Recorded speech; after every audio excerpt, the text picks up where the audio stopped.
Mais au Congo, je parlais du Congo. Mais le premier roi du Congo qui a rencontré les Portugais, il a eu les mêmes demandes. Il a voulu aussi, on lui a dit de se convertir. Lui, il a vu des Blancs qui étaient gentils et tout ça. Il a dit, OK, ils ont des choses que nous n'avons pas. Et donc, il a décidé de se convertir.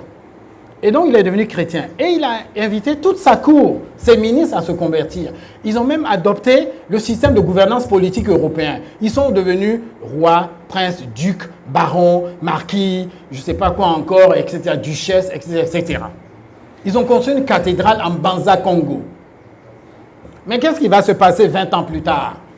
Les Portugais kidnappent les Congolais et les mettent dans les bateaux.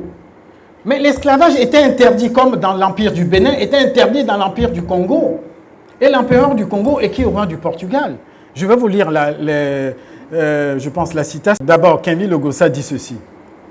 Les missionnaires portugais rasiaient au Congo après le voyage de Diego Chao en 1483 qui leur ouvrit les portes du royaume, enlevant et vendant non seulement les animistes, mais encore les catéchumènes. Parce qu'on a ouvert des églises et les gens se convertissaient au christianisme au Congo.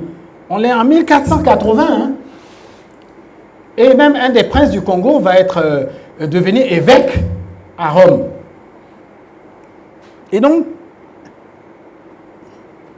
dès le début du XVIe siècle, les Portugais vont se lancer à l'intérieur des terres, au Congo et en Angola. Ils vont envoyer des rasieurs. En fait, ils vont libérer de prisons, des prisons du Portugal, des criminels, des assassins, des débauchés, des violeurs, qu'on appelait les lançados. C'est ceux-là qui sont venus faire la traite négrière qu'on nous présente comme des marchands portugais européens qui sont venus commercer avec les rois africains.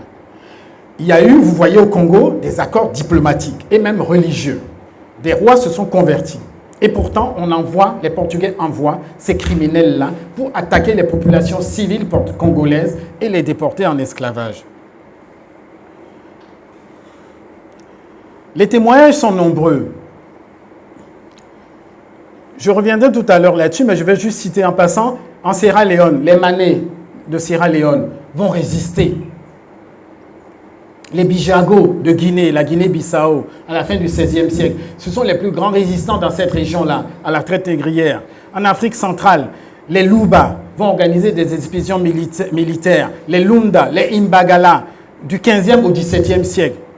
L'île de Fernando Po, Bioko, une résistance victorieuse des Boubi contre les Portugais dans les années 1470. Donc, on parle du début, de la Genèse.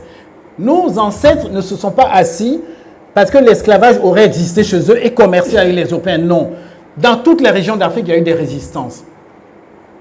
L'île de Fernando Po. Au Congo,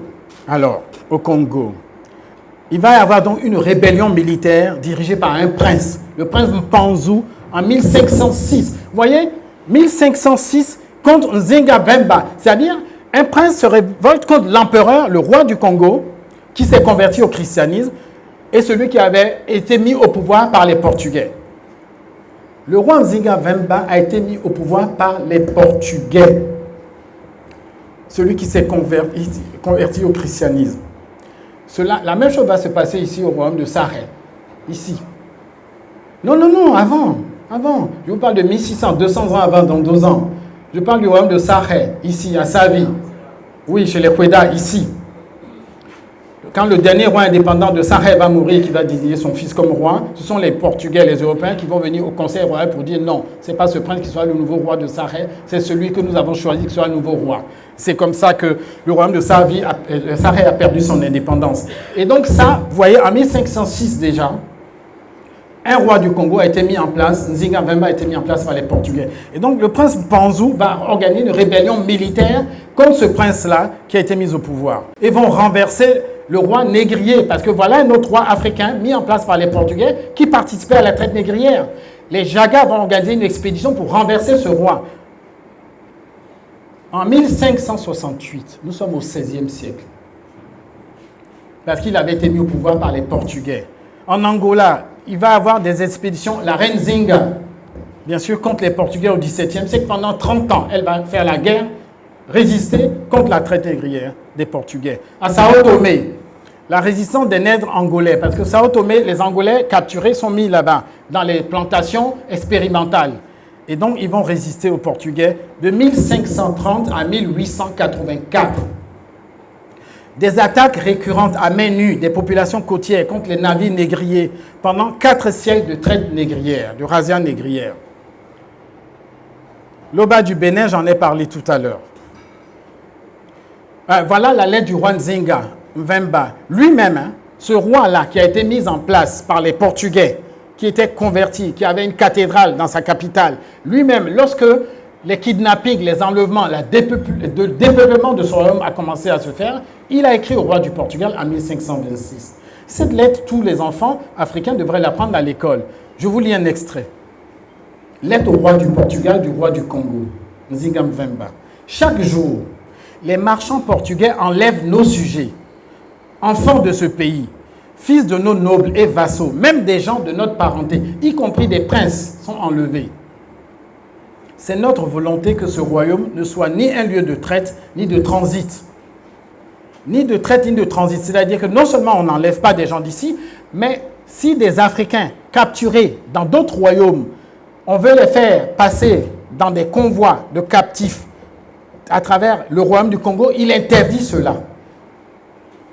Beaucoup de nos sujets convoitent vivement les marchandises du Portugal que les vôtres apportent en nos royaumes. Pour satisfaire cet appétit désordonné, ils s'emparent de nombre de nos sujets noirs libres.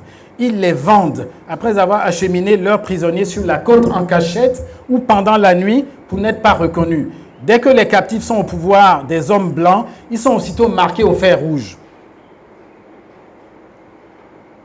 Donc, vous voyez, cette lettre montre quoi? Que la vente des êtres humains n'était pas une pratique traditionnelle au Congo, dans le royaume du Congo, et ne se faisait pas. Et même ceux qui étaient complices, qui participaient, parmi les Congolais, le faisaient en cachette pendant la nuit.